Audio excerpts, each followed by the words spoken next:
Board.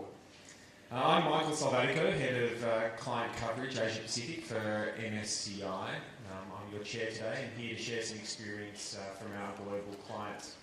For those of you who are not aware, MSCI, as well as providing indexes, property and risk solutions, provides ESG research for thousands of companies worldwide. We have 150 dedicated analysts who are servicing over 900 clients, and a specialised team who look after the carbon emissions and fossil fuel reserves for over 8,500 companies globally. That data set's taken and it's used for the analysis of the carbon emission and fossil fuel exposure of portfolios for things like the Montreal Carbon Pledge, and it's put into index solutions, which is being used today to decarbonise portfolios. As well, MSCI continues to work with investors and assist in low carbon, understanding low carbon exposures. We recently launched the Index Fossil Portfolio Metrics, which will measure the carbon exposure of 19 standard indexes on a regular basis. I think that's a bit of a game changer for the industry. We're going to hear a bit more about this in detail. We have a great panel with us today, and from different perspectives, from the policy perspective and from the investment perspective. Today's session will be organised into two sections. We're going to hear from each speaker, hear from their background and certainly the work that they're doing in this area, and their current roles and perspectives on decarbonisation, and then we'll expand on those perspectives and have a question and answer time. So I want you as the audience to keep your ears open and your minds on the questions you need to implement low carbon strategies. So without further ado, I'm going to pass to Nathan to give us the global policy perspective. Thanks, Michael. Hi, everyone. Congratulations to all of you on a fabulous event, especially the staff who've worked very hard. I'm the former Chief Executive of the Investors Group on Climate Change. I'm delighted to be here. My current role is as the Director of Policy and Research for the Principles for Responsible Investment. And we are doing a lot of work on systemic risk in the financial system and the real economy. And you'll hear more from us at PRI on that in coming months. And of course, climate is one of the most interesting and dynamic systemic risks that we face in the financial system and the real economy. And so, in my comments today, I want to introduce a few ideas which we can explore further. The first is we need to start thinking about what happens if we get what we're asking for. If we actually start to get a transition that is less than 2 degrees or around 2 degrees of warming, and we all know that that means fairly rapid decarbonisation of the economy, we need to start thinking about what that means for risks in our portfolios, for the companies that we hold. And if we go to the oil and gas sector, and there's some reluctance to think about volatility in that sector as a consequence of rapid decarbonisation, but when you do the maths as we have with the aid of Carbon Tracker, and now Mark Carney at the Bank of England last week, if we really are only burning 1/5 to 1/3 of proven reserves, then there is volatility coming in the oil and gas sector. Now, the oil and gas sector directly and through service industry employs somewhere in the order of 10 million people globally. It's a massive contributor to GDP and underpins many global supply chains. As investors across the economy thinking about financial risk and the stability of the financial system and economic growth, this is a first order concern for us. When we are engaging with companies, traditionally we have focused on their process of governance, competency at the board level and disclosure practices. We're going to need to develop a much deeper, more outcome focused conversation with this sector around what rapid decarbonisation of the economy means for them, and quite simply this means, will they be a survivor or will they not? Will they be one of the last remaining companies providing the supply? Do they have the wherewithal to transition to a low carbon energy company or some other form of asset? And if you think about it, we've got to get all this capital value, this much, right? into an industry that's fragmented, small, and about this big in terms of its capital value. That massive capital value does not go into that small hole, and there's potential value lost for us there unless we think very carefully about how we transition this sector. So that's my first idea. Second one, if you haven't read Mark Carney's speech last week from the Bank of England, read it. He identifies 3 elements of risk, being physical, transition and liability. I think the panel session yesterday dealt with liability risk quite well. Transition risk, he very simply summed up as what happens if the market all realises at the same time how this is going to work. And for the government of the Bank of England to say that, I think that was a fairly important moment. The upshot of that discussion was a recommendation that an industry-led coalition be established and that this recommendation be taken to the G20 for a task force that resolves common guidance and guidance and rules for disclosure of carbon footprints and scenarios for stress testing, asset exposure and portfolios. This is something for companies, but it is also for investors. So the question of stress testing is one that we will be hearing a lot of in coming months. A story from the insurance sector related to this. The insurance sector has been stress testing their portfolios on the liability side for 25 years.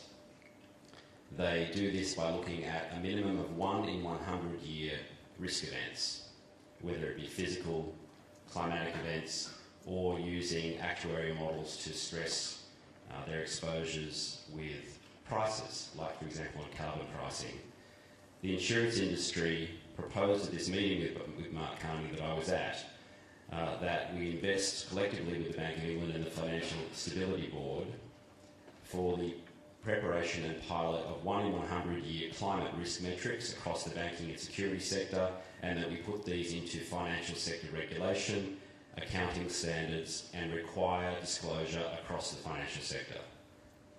So this is a big step forward in the level of disclosure and information flow in the sector on this issue, and I think it's not a very hard to imagine thing that we're going to be doing this in the next year or two. So look out for that. Then my last point is the question of investor disclosure and voluntary frameworks. Congratulations to those of you who have participated in the Montreal Carbon Pledge that PRI convenes. I think we're getting pretty close to 100 investors who have participated in that. I know that when we started on the Montreal Carbon Pledge, there were a lot of people thinking, once I've footprint in my portfolio, what do I do? It's still a valid question, right? But the stress testing scenario is going to help us answer that to some extent. The consequence of the Montreal Carbon Pledge in the policy community globally has been quite amazing. They have said, and this helps a guy like Mark Carney, we know we need better disclosure, but we regulators don't know exactly what we should be doing. So we're heartened by the fact that you are experimenting as a financial sector on disclosures around your exposure and carbon footprinting. Please continue to do it, and we'll learn from you. So there's a much bigger and more important normative effect from initiatives like the Montreal Carbon Pledge than you may realise when you're trying to work out what you're trying to do with the carbon footprint at the end of the day. So please persist. These are important steps. This is how standards get developed. We as leading investors have a really important role to play. A couple of ideas I'll follow up with later because I've used up more than my 4 minutes. Thank you. Thank you, Nathan. I was looking around the room then. I almost wanted to ask people who did sign the Montreal Carbon Pledge to put up their hands. I don't want to make you all feel uncomfortable, so I won't. As you say, it's a growing initiative. You talked there about how to transition, stress testing, disclosure, and what to do. Nathan, we all know you and your time here in Australia with IGCC. You've recently been over in London. I know you've been travelling a lot. What are you seeing over there in terms of some of the policy? Around the ideas of the Financial Stability Review Board. How's some of the policy being directed to assist investors? So the French government, I'm sure you know, has made it mandatory for all financial institutions to disclose their carbon footprints. That is a regulation that a lot of other G20 governments like the look of. So now there comes a time in the development of all standards in accounting and disclosure where you have this divergent period where everyone's exploring, trying new things, working out what's important. Okay, that's what we've been doing. At some point in that process, you actually want governments to level the playing field by providing transparent and understandable regulation. And in that sense, regulation helps us, not hinders us. And so the French are piloting on everyone's behalf, globally, a new mandatory framework. Expect that to get more attention. We're thinking of encouraging all the Montreal Carbon Pledge participants into a reference group for G20 governments on how they make those laws mandatory worldwide. Yeah, good point. And what we're seeing, certainly what I'm hearing, even in discussions I was having yesterday, is there is a lot happening in Europe. Investors who go over there see how investors are decarbonising their portfolios with frameworks like what we're seeing in France, and also examples like the AP4 and FRR investment in the MSCI Low Carbon Leaders Index, which was run by Amundi. That was seeded with €2 billion. So these are large allocations to low carbon investments. I think that's a good segue across to David, who has the experience to share with us from the investment management side. Coming back to Nathan's comment there about what to do. So you can measure, carbon emissions, but the question really is what to do and how do you do it. And David, Impax can provide us. You can share some of the examples that you have with Impax. Sure. Thanks, Michael. I'm based in Hong Kong, work for Impax Asset Management, so we are an asset manager. We focus in environmental markets and resource efficiency companies, so we're very much a bottom-up stock picking asset manager. And the first one I'd like to make is that our premise to investors or asset owners is that this is an opportunity, and we're out there not to exclude companies, but to isolate companies that benefit from these changes, climate change in particular. And the way we identify these companies is to look at the core premise, which is that we have rising population, rising affluence and urbanization against a backdrop of huge pollution, climate change, a lack of infrastructure in emerging markets, and aging infrastructure in the developed world. And so with this in mind, we argue that there is a lot of growth opportunities in listed equities or in private equities or in private project investments where we can seek out above average returns against the broad markets. And that's what we have demonstrated over the last 12 years in our funds. This is quite broad, and I'll go into detail what areas we focus in.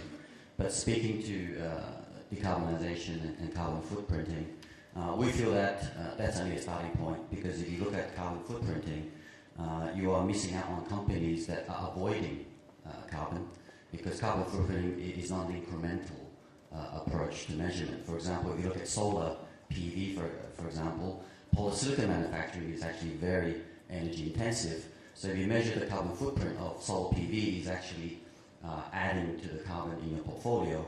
But when you look at the whole life cycle of a solar panel, it is actually a positive contributor to reducing carbon. So in some sense, just stopping at a number in terms of carbon in your portfolio doesn't present yourself with the opportunities that sometimes could lead you to a suboptimal performance. So we would argue to go beyond that and look at the second order impacts, such as what are the companies doing in terms of new technologies, in terms of ability to raise prices to benefit from carbon tax, for example, and also the variations or differences in carbon markets across the world, because it's not a unified market.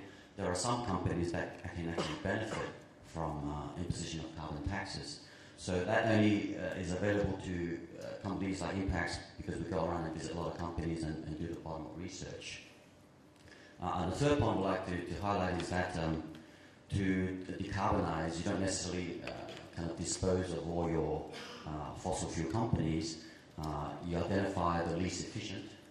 You may choose to keep the most efficient companies, and in place of those less efficient oil and gas companies, you would want to target energy efficient companies which can benefit from either carbon tax or rising energy prices overall.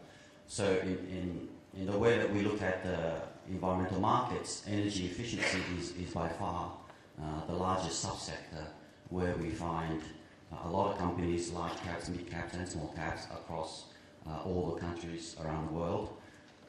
Next to that will be alternative energy. We also cover the water space, because water is also a finite resource, and we also look at waste in terms of recycling or waste to energy, and general pollution control, because pollution is more urgent in terms of some of the emerging markets, because in China, for example, in India, the pollution is in your face. It's happening right now, and it's killing people right now. So we're seeing regulation, government reaction to pollution, which is generating a lot of new opportunities for investments. Just a final point on energy efficiency. It is very broad, and we can speak to transport energy efficiency. We can talk to energy production, transmission and distribution efficiency. We can talk about building energy efficiency. We can talk about industrial manufacturing energy efficiency. We also speak to consumer electronics energy efficiency. So whichever part of the portfolio you'd like to decarbonize or offset or mitigate, there are areas where we can target specifically companies that can benefit and also exhibit very close correlation to that part of the portfolio that we like to mitigate. For example, if it's fossil fuels or oil, for example, then transport energy efficiency is the area which can offer quite a lot of offsets or give you the same similar performance in terms of beta for your portfolio. So I think this is an ongoing process for Impax. We don't specifically just target climate change, but we have a suite of solutions for investors, asset owners who would like to explore the opportunities that we can offer you. Yeah, I think that's really interesting in that decarbonisation can have one perspective. Decarbonisation is about removing certain companies from your portfolio, but what you're talking about is the opposite. It's identifying growth companies, and those growth companies just tend to be those companies that are have lower carbon emissions because of the industries that they're in. Again, coming back to that concept of the perfect dream, I think investment managers such as yourself are making that dream come true. In terms of examples, so you talk about policies shifting, the automotive space, and taking advantage of the opportunities from a positive perspective. Can you give us some examples specifically around the kinds of investments that you're identifying? Sure. Yesterday, City of Melbourne is investing in the metro systems, and that's a common theme, especially in emerging markets. And China is attacking this problem with several approaches. First of all, domestic pollution control is one. Traffic congestion is another. Energy efficiency, obviously, is the third. But there's also a fourth element in that they want to export their expertise in railway rolling stock and equipment, and also infrastructure build-out in terms of the railway, the rail tracks and tunnel building. So that's why in that area we're finding quite a lot of new companies across the value chain. So you can buy equipment companies, you can buy software companies who are building the software, signaling equipment, for example. You can buy infrastructure builders who are building the tunnels and the railways. And operators as well. We find a few railway operators being privatized in the Asian markets. So you can find various aspects of the value chain that exhibit different beta. So you can have very defensive operators, you can have very volatile infrastructure equipment companies. So these are the areas which span the whole spectrum of our portfolio in terms of risk. And the policy is very consistent. The investment amounts have also been increased gradually over time. So we find that this area is becoming more and more important in terms of transport energy efficiency and a potential offset to the carbon tax or rising oil price in the future. So what I'm hearing is that low carbon opportunities exist across the spectrum. and that to me says that there's little argument to say that decarbonisation is difficult. Thank you, Dave. You spoke there about some of the areas of investment in Hong Kong and China. We have Dr. Chi on the panel, Professor Chi on the panel, who we all heard from yesterday. But today, Professor Chi, we'd like to hear about some of the work you're doing in the perspective of decarbonisation, and especially some of the reports that I know you've recently published. Thank you, Michael. In China, decarbonization is recognized as a global trend, and it's also the direction and goal of the Chinese economic development strategy. Decarbonization has slightly different names. Sometimes we call it low carbon economy, low carbon development, green economy in China. I mean, this is really not something new. It's about 8 years ago, then President Hu Jintao was here in Australia. That was the first time when decarbonization was announced as a national economic development strategy at the Apex summit here. Then it went through several stages. From the very beginning, the suspicion about this concept, then consensus building, then strategic thinking, and finally policy making. So you know, at the very beginning, 2003, when the concept was just proposed at low carbon economy, and international community came to China, to the policymakers, to sell the concept. And we thought, well, this might be some conspiracy thing, right? Then afterward, there were a lot of discussion about the concept, and finally it reached a consensus. This is something China has to take seriously. China has to take this seriously. So basically, from two sides, external factors and internal factors. These external factors, certainly, the main factor is the climate change, climate impact, and also climate risks. And looking into the future and the risks from climate change is just tremendous.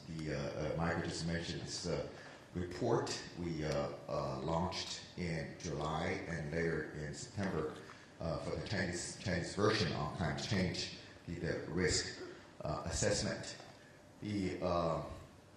Just to give you one, for this study, it's a joint study between, supported by the British government and led by Sir David King, who is a special representative on climate change from the UK, and including Dan Schrack from Harvard University, myself, and Dr. Ghosh from India.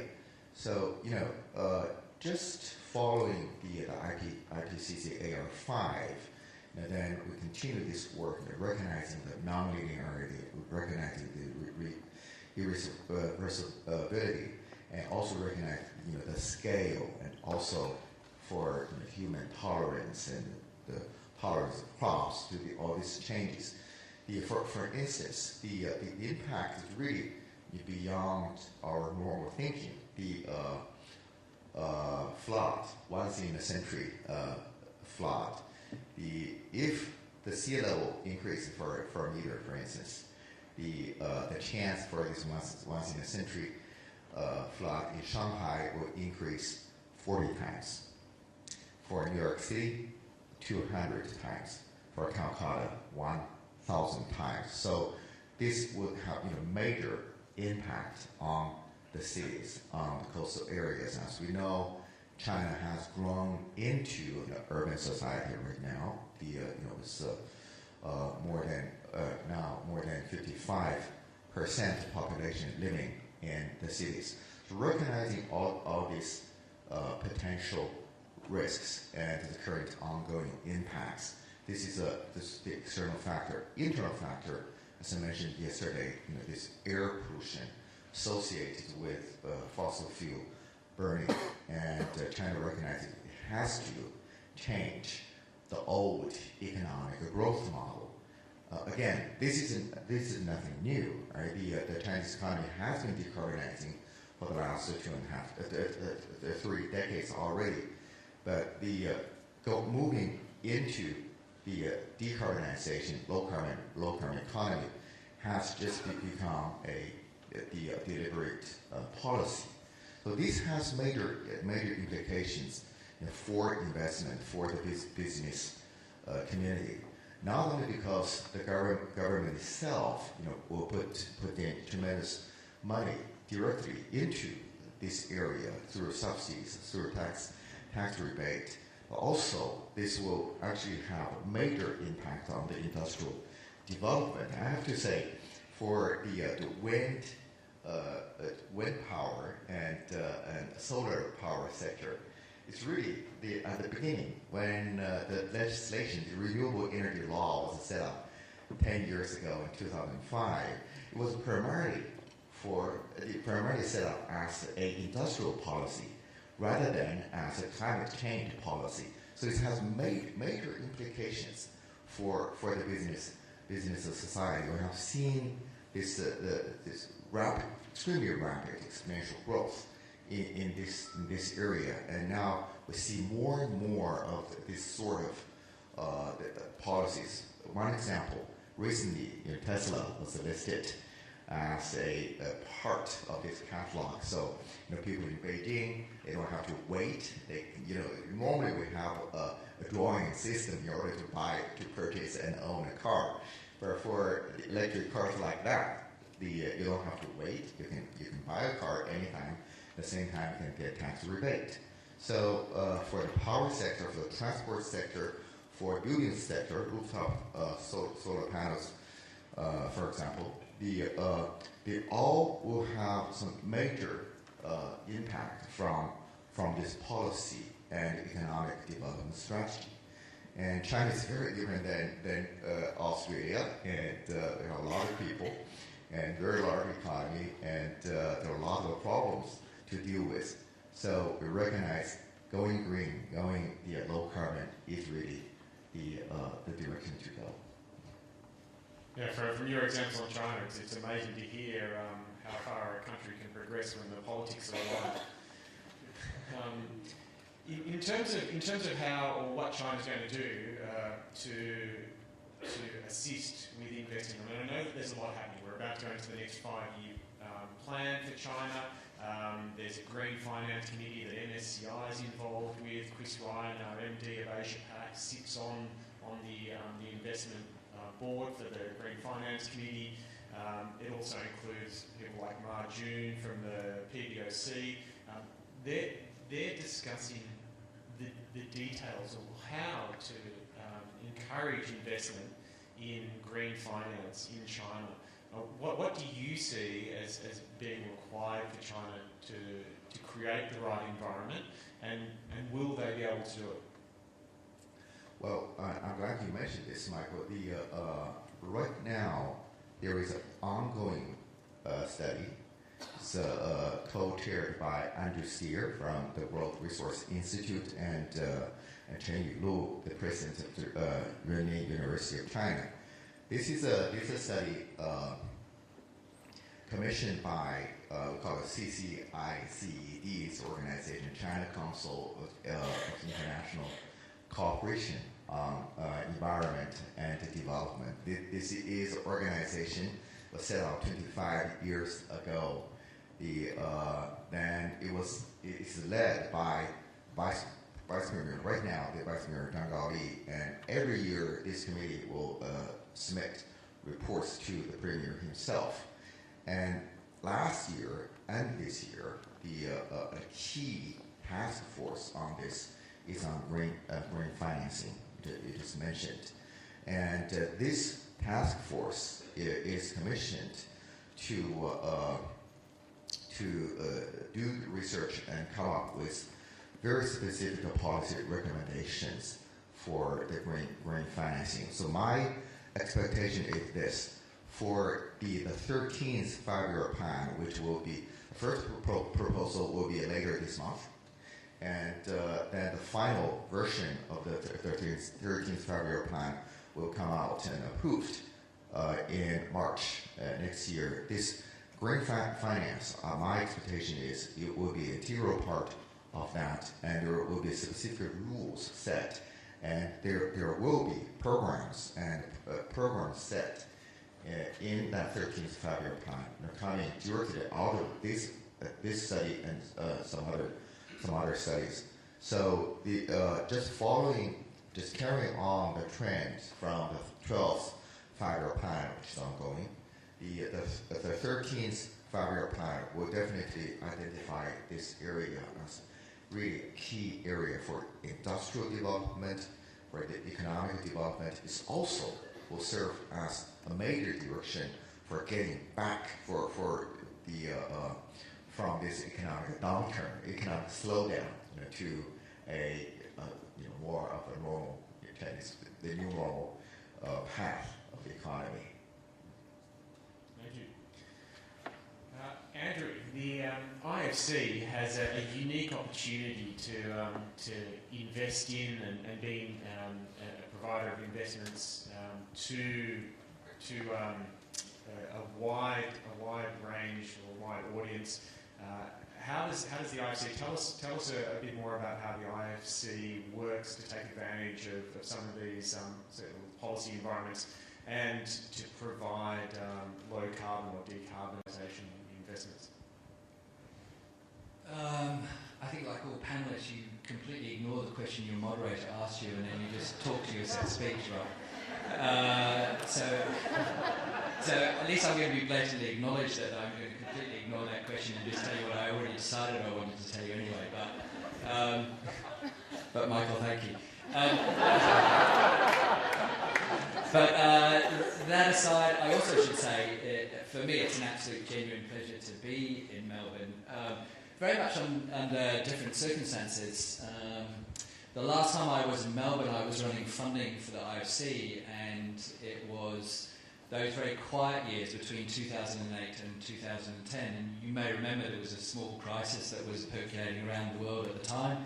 And I came down to Melbourne to update some of our Aussie dollar investors. And Michael was talking about, David was saying about 4 seasons in one day, just outside as we were preparing it. And I remember I came to Melbourne, the World Bank has our preferred hotel. This is not an advertisement, but it's just to give you a sense of where I was staying, is the Windsor. Is it the Windsor? The Windsor Hotel. I'm there, but I've just literally flown in, so I'm a little bit vague. But and I was saying that I went for a run, and it was a blistering hot day, just really, really, really, really hot. And I didn't make it very far. Got back to the hotel. Got up the next day. It was raining bitterly. It was bitterly cold.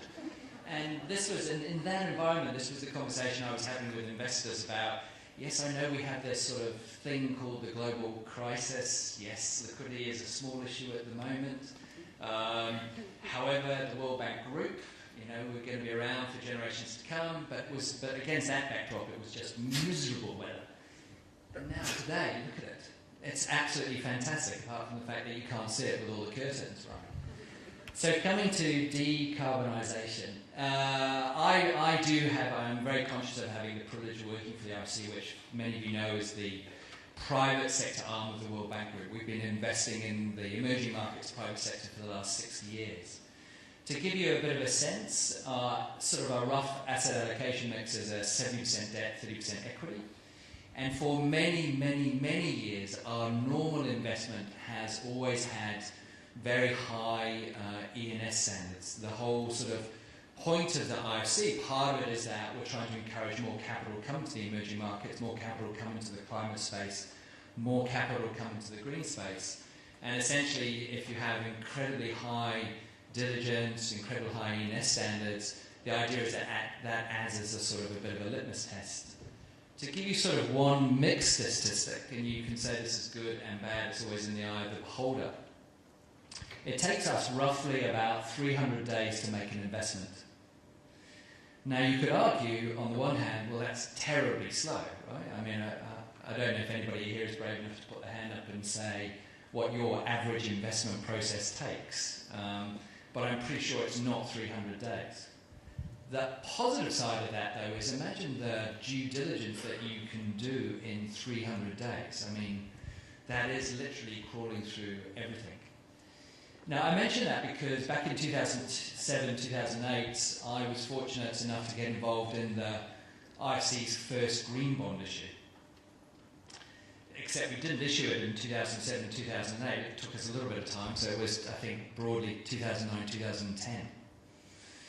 And that was a dialogue that started very much in collaboration with the P8, with the G20, with the G8, around this space. And so this concept of climate change and green bonds and green financing, obviously a well-established one, except for the fact that if you live in the States, it's not necessarily that well-established. And I've been living in America for the last few years, although before moving to Asia now, I was running Sub-Saharan Africa, Latin America and the Caribbean for the IFC. But the debate in the States is not, and it was interesting being in this room yesterday, hearing essentially a very broad acceptance, I think, of climate change and climate and the need for the changes and the need for Paris. But I remember being in DC not so recently and talking to a Republican lobbyist for probably I'm just trying to think of the right way of phrasing this, the right of the Republican Party. And his comment was the following in response to this debate. His comment was, how can man be so arrogant as to believe that we can impact God's environment?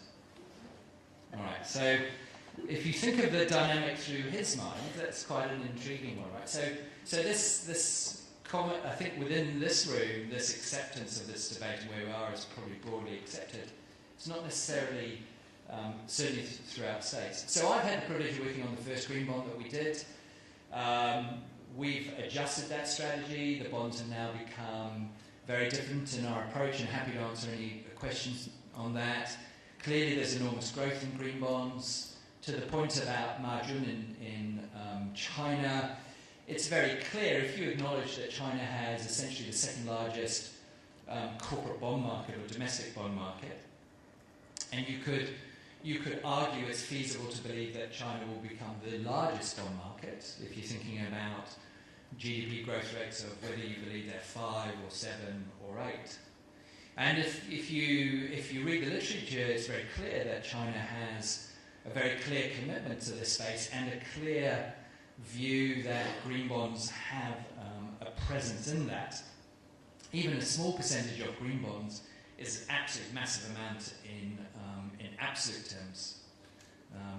I was at a Milken Institute event in Singapore the other day, and it's really interesting when you put things into perspective. Everybody was debating about, and I know, Michael, I'm going off topic, but I did warn you I would.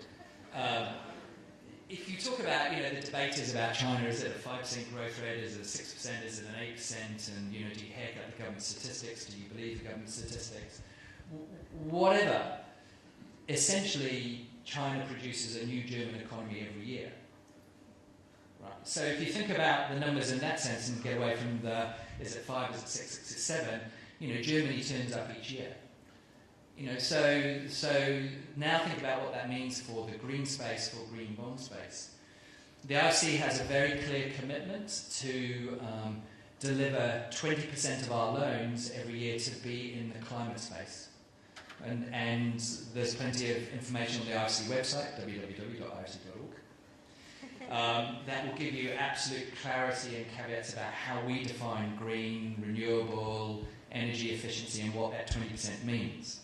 But as a practitioner, for me, now coming back into the space, green bonds, well-established, investors embracing it in one way or another, whether that's at the portfolio manager level or at the board level.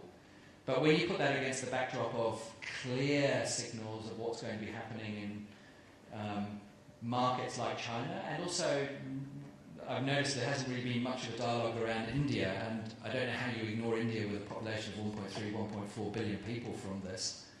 and we've been buying green bonds issued by Indian banks, and I'm happy to take questions on that.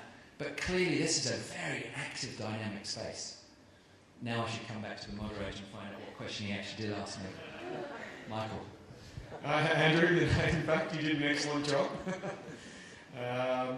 Because green bonds is a very important part of decarbonisation.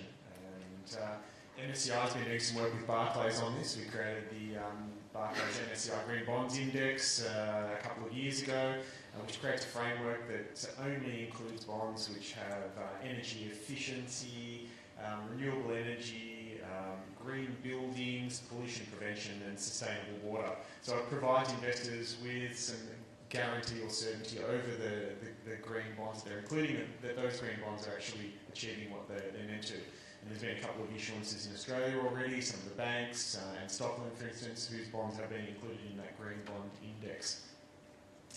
In terms of the investments that you're making in green bonds, that is decarbonisation. Can you give us some hands-on examples of a green bond that the IFC has invested in? So the caveat is you could argue that I'm completely conflicted in this answer. And I'll state that very upfront because we're both an issuer and a buyer. So the commentary I might give you as an issuer you might find contrasting with what I would say as an investor, right? And we're all mature adults, we can join the dots. The IFC has issued roughly around 3.9 billion in green bonds. The IBRD, our public sector cousins as part of the World Bank Group, have also issued green bonds. And our approach to that has been, that's been around our energy efficiency and renewables portfolio. The proceeds are ring-fenced. The use of proceeds language is very specific in the bond documentation. How the money is tracked, we report. We've signed up to standardisation about reporting and disclosure and transparency, having third-party audits essentially of our process and third-party audits essentially of how the money gets to where it's supposed to go, recognising, of course, that money doesn't have a colour, and so once it comes into your balance sheet, it's completely fungible. So, but there are some processes you can put in place to track it. On the other side, we've also been a buyer of green bonds. We bought the entire issue of a bank in India called Yes Bank. Yes Bank issued these bonds as part of their desire to make loans into the renewable space as part of the mandate of the Indian government about what they're trying to do to build up generation capacity that is renewables.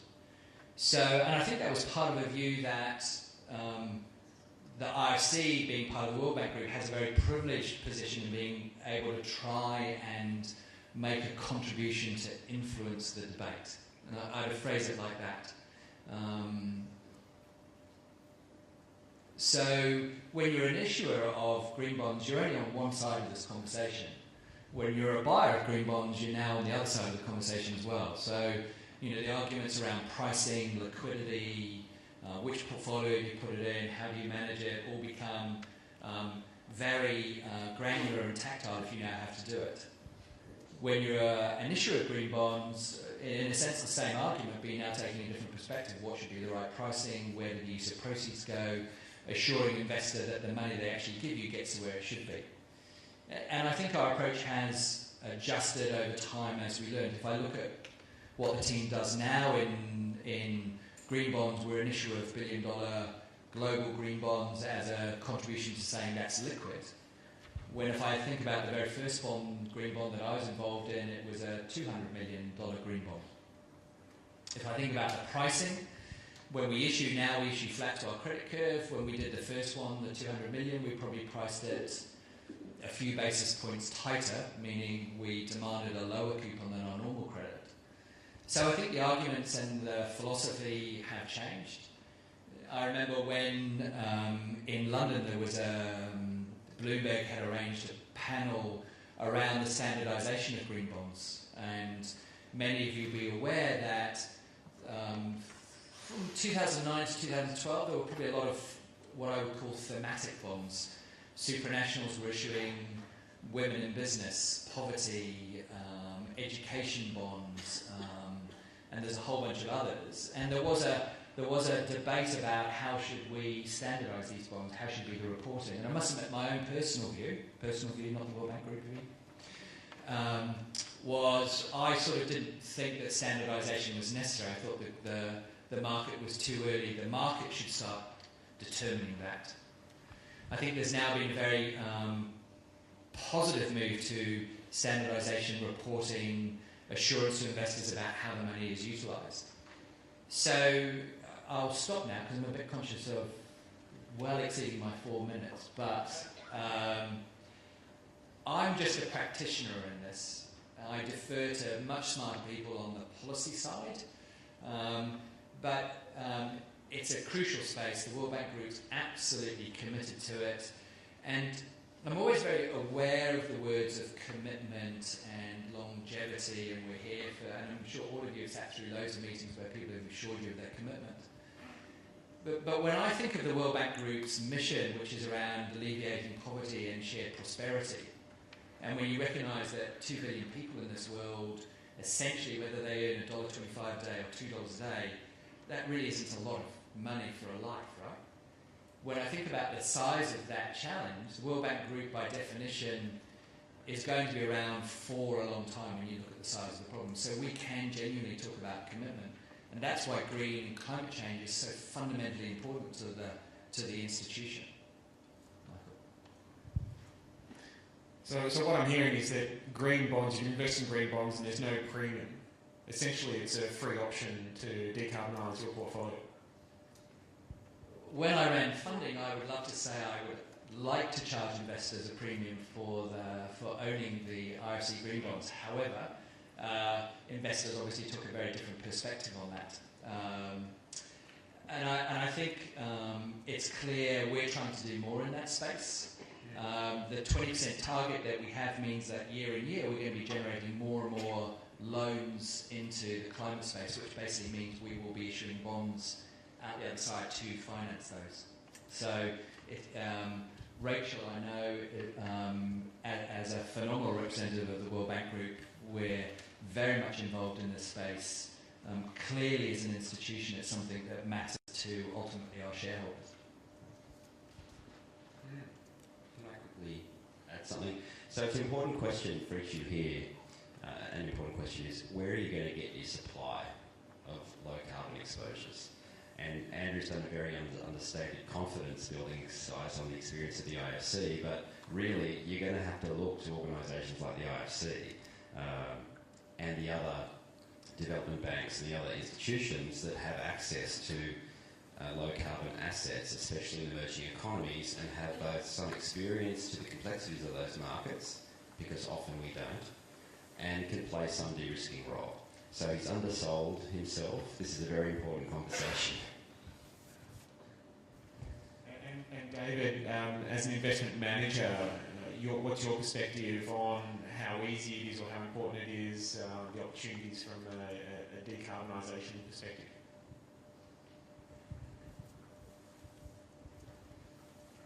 Yeah, I think a lot of the reluctance in the past was that they need to tick a box and that they need to put what we do inside some sort of bucket.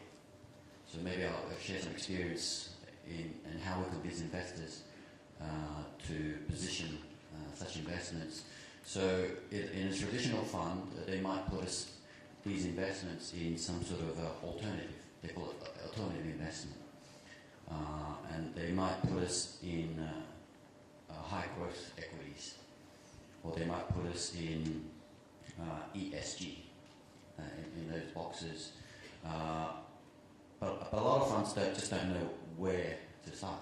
I mean, they go, well, what does this environmental bucket is supposed to mean to our portfolio? So they've got to be inventive. But what we try to help them understand is that we are not going to cost them. In fact, we are going to we promise to give them a return at least, if not better than the general markets. So to them, they don't have to create a new box for us. And also the fact that because of decarbonisation, we actually sit within the fossil fuel bucket. So I think fossil fuel accounts for near on 10% of the global index.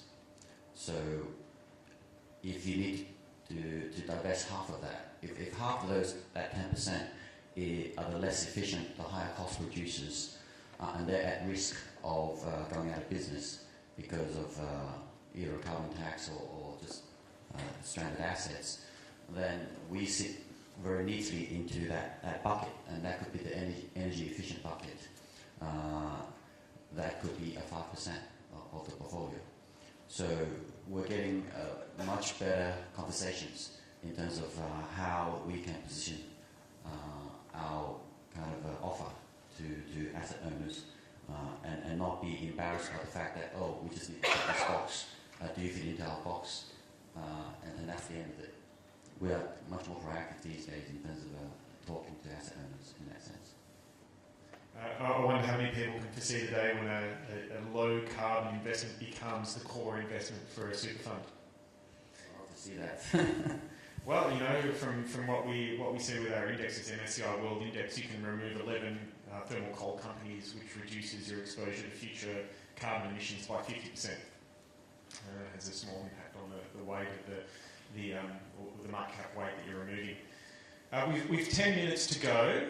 I'm looking to the audience to give you the opportunity to ask questions. If you don't, I'll continue asking questions. And I've seen plenty of hands shoot up, and quickest was back here on the table. There you go, Nicola's doing a great job. So who's got the hand up first?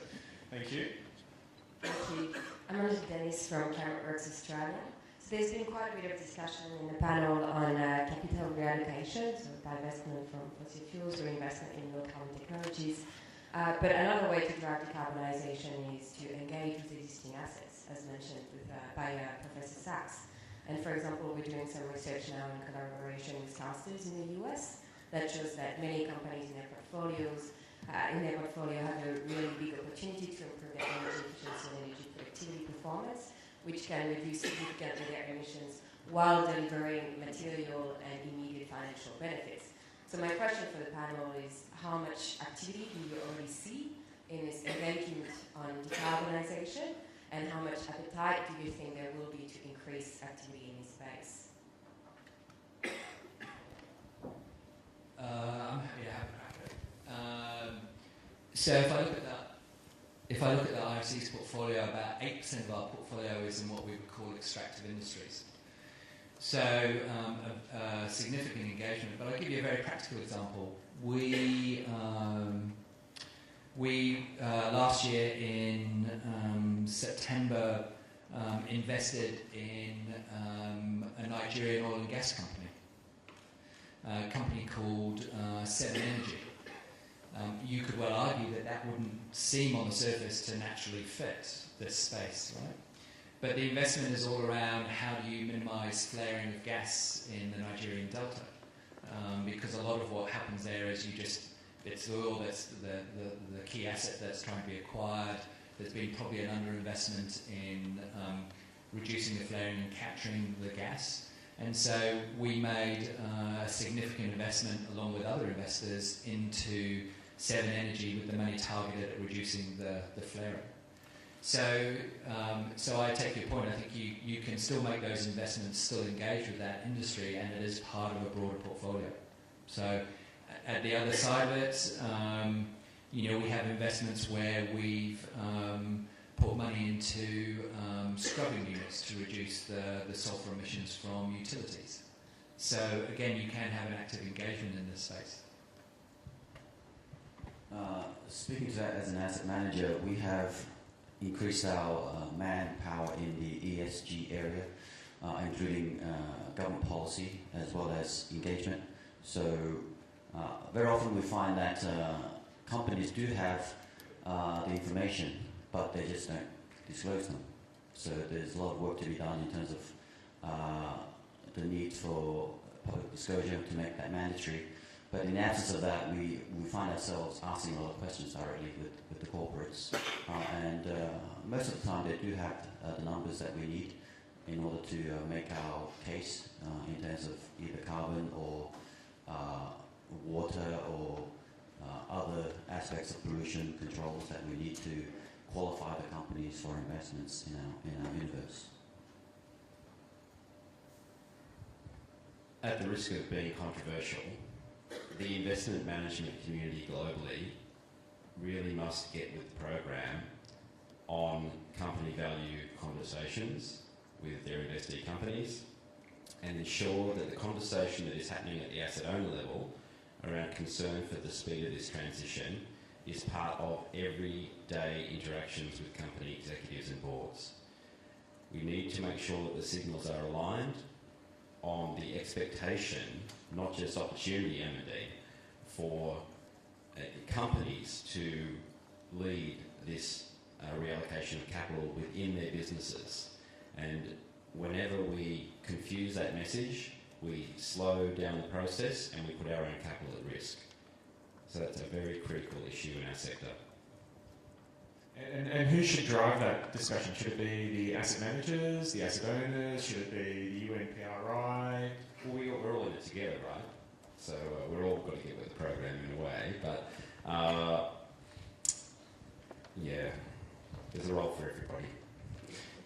And of course, IGCC. Indeed. Next question. Going to leave the floor to decide. Tim Buckley from AIFA. Question for Andrew.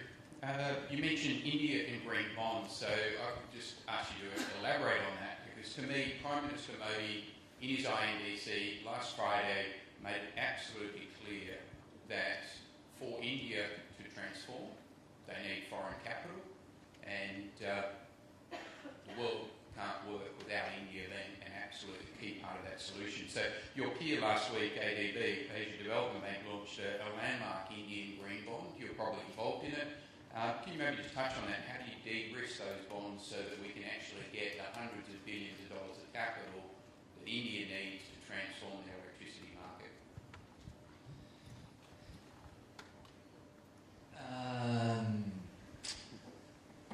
So there's lots to that question.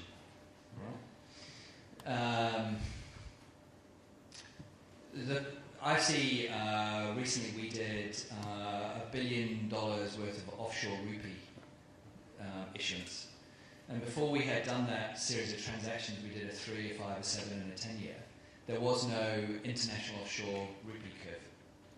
So without a curve, it's very difficult to price risk, right? You've got, if you have no risk-free, how do you price risk? How do you price risk premium?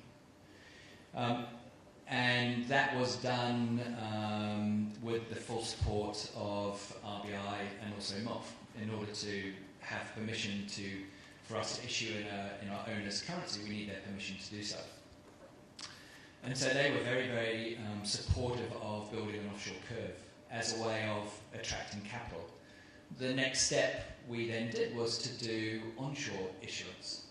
And we've now done offshore, we've done onshore issuance in the domestic Indian market out to maturities of 20 years.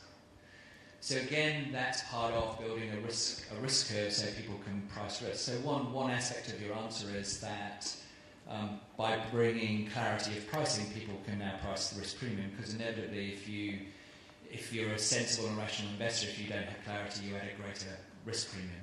And there's a different conversation about perceived risk versus real risk, which is the space that the corporation lives in every day in emerging markets. I mean, I would make the argument that people's perceived view of risk is actually very different to our experience of the real risk.